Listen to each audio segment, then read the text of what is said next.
Welcome to Readability. I'm your host, Ashley Kelson. In Readability, we read all kinds of stories, from short storybooks to large chapter books. You could sit down with family or just lay back and relax. Every Saturday, we read, review, and recommend different books for your listening pleasure. I really hope you enjoy Readability. Let's get started.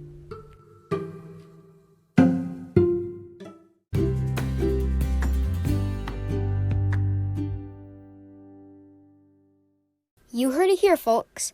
I read all the Hunger Games books and enjoyed them a lot. Today, I'll be talking about the first book, The Hunger Games by Suzanne Collins. I am in love with this series and have already gone into the process of getting obsessed with it. I hope you enjoyed this episode. And a note, the review will include spoilers. Not too many, but some spoilers, because I have to. Anyways, without further ado, let's get on to the review. Our main protagonist in the first novel of the Hunger Games trilogy is none other than Katniss Everdeen. She lives in the future where the world has gone crazy. Literally. Instead of living in North America, it is now called Panem and run by people named the Capital. When we begin, it's the day of the reaping, where one boy and one girl tribute get reaped, or picked from a bowl, and get trained and prepared for the Hunger Games.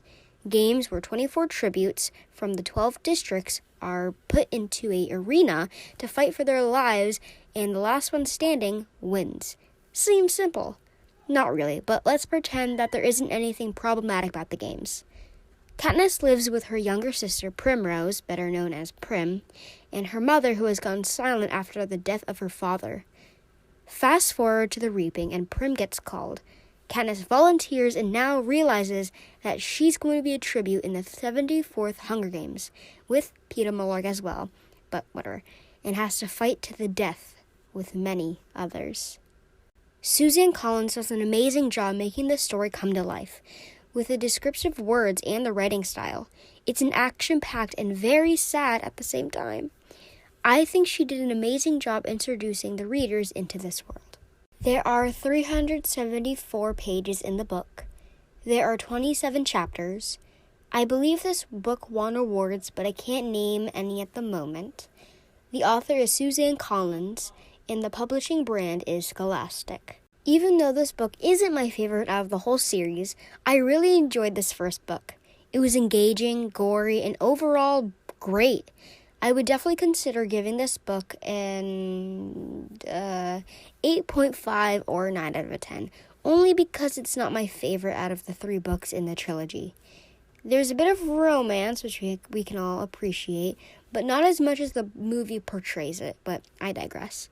Overall, this was a fantastic book. Now, of course, I would recommend this series, and of course, this book. It's very interesting and entertaining at the same time. If anyone enjoys dystopian and higher level novels, then I would totally recommend this series, if they haven't read it already, because it's very popular. It might be a little scary for some people who are sensitive to gore, but besides that, it's perfect for most people, at least my age or older. Time for the highlight segment. Remember, spoilers, of course.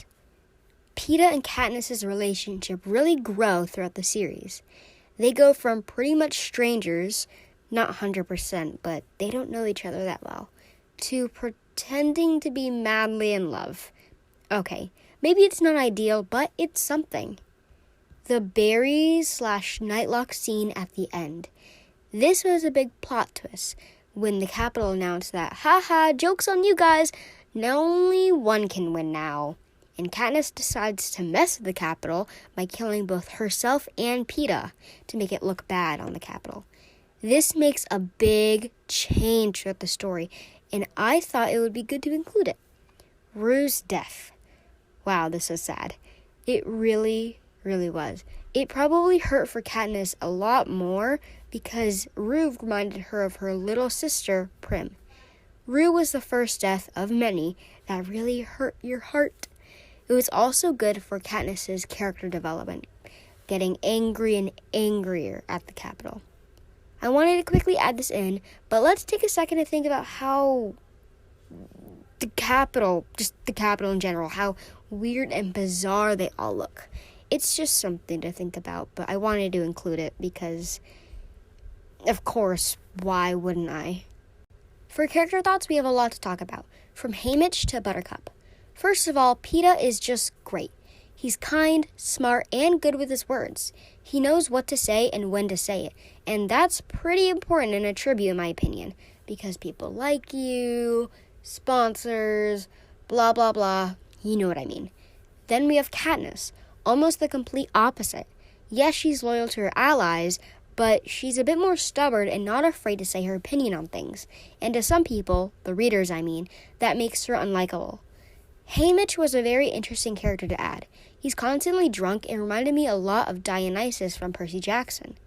Okay, now the careers. More specifically, Clove. I actually really liked Clove. She's not my favorite character of all time, but she's pretty underrated.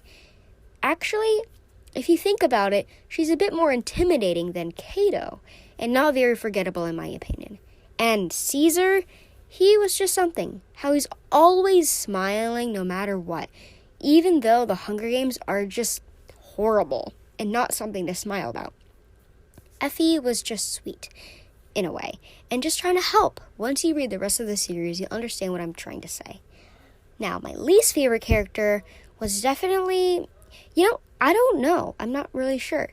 Yeah, some people are mean, but I don't hate them. Yes, once we get into Mockingjay, there are people I hate, but I wasn't expecting this for this book. But for my favorite character, it'll have to be Peeta for reasons I don't really have to explain. Thank you so much for listening to this week's episode.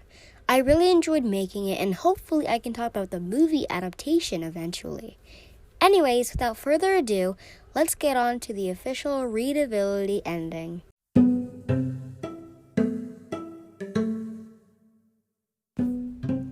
Thank you for joining me, your host, Ashley Kelson, on Readability. It has been a really great time, and I hope you join me again next week.